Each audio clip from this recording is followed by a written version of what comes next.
প্রিয় ছাত্রছাত্রীবৃন্দ, আমার চ্যানেলে তোমাদের সকলকে স্বাগত জানাই। আমার চ্যানেলে নতুন হয়ে থাকলে আমার চ্যানেলটিকে অবশ্যই সাবস্ক্রাইব করে দিও, সঙ্গে অল নোটিফিকেশানটি অন করে রাখো।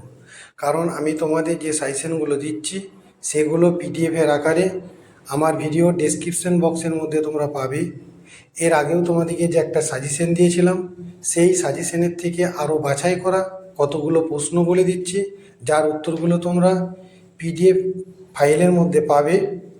এবং পরবর্তী ভিডিওতে আমি আনতে চলেছি তোমাদের জন্য বাংলা পিডিএফ, ফিজিক্সের পিডিএফ এবং অঙ্কের পিডিএফ তোমাদের দিয়ে দেবো।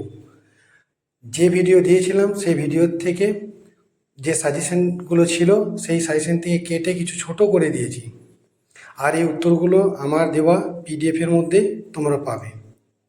1 নম্বর প্রশ্ন করবে তোমরা, মৃদু জল ক্ষার জল কাকে বলে, আর জল ক্ষর হওয়ার কারণ কি, আর ভারী ধাতু কাদের বলে, আর স্থায়ী ও অস্থায়ী ক্ষরতা কাকে বলে, উদ্যোগী কী।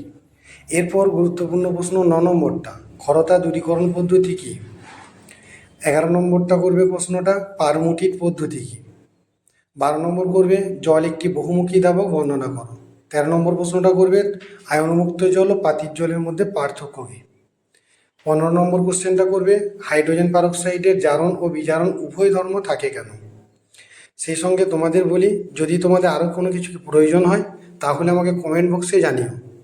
16 নম্বর প্রশ্ন, কস্টিক সোডা প্রস্তুতি ও ব্যবহার লেখো, এটা ভালো করে করবে। আর ব্লিচিং পাউডারের প্রস্তুতি ব্যবহার।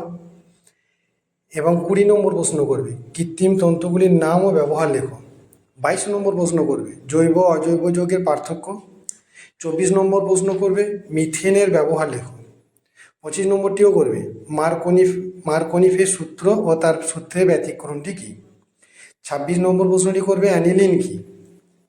28 নম্বর করবে টলুইন কী, ধর্ম লেখো। 29 নম্বর প্রশ্ন করবে ডিডিটি কী, এর ব্যবহার লেখো। 30 নম্বর ডেলজাল পদ্ধতি কী। 33 নম্বর প্রশ্নটা করবে সেকেন্ডারি জ্বালানি কোনগুলোকে বলা হয়। আর 35 নম্বর প্রশ্ন পেট্রোলিয়াম কিভাবে পরিশোধন করা হয়। 36 নম্বর প্রশ্নটা করবে নকিং কী। 37টাও করবে অক্টেন নম্বর কী। 39 নম্বর প্রশ্ন করবে ওয়াটার গ্যাস কী, এর ব্যবহার। 41 নম্বর গোবর গ্যাস তৈরির পদ্ধতি। 42টা করবে লুব্রিক্যান্ট কী। আর 44 নম্বরটা করবে লুব্রিকেশন কী, এর ব্যবহার। সেই সঙ্গে করবে 47 নম্বর প্রশ্নটা অম্লবৃষ্টি কী, এর ক্ষতিকর প্রভাব লেখো। আর 49 নম্বর প্রশ্ন জল দূষণের কারণ, উৎস ও নিয়ন্ত্রণ পদ্ধতি। 50 নম্বর প্রশ্ন করবে শিল্পজাত বর্জ্য কোনগুলি। আর 53 নম্বর প্রশ্নটি করবে মৃত্তিকা দূষণের কারণ ও তার প্রভাব কী। সেই সঙ্গে বলে রাখি, এই প্রশ্নগুলো তোমরা সব পিডিএফ ফাইলের মধ্যে পেয়ে যাবে। পিডিএফটি খুব তাড়াতাড়ি ডাউনলোড করে নেবে। এবং তোমাদের যদি আরও কিছু বলার থাকে আমাকে কমেন্ট বক্সে কিন্তু জানিও।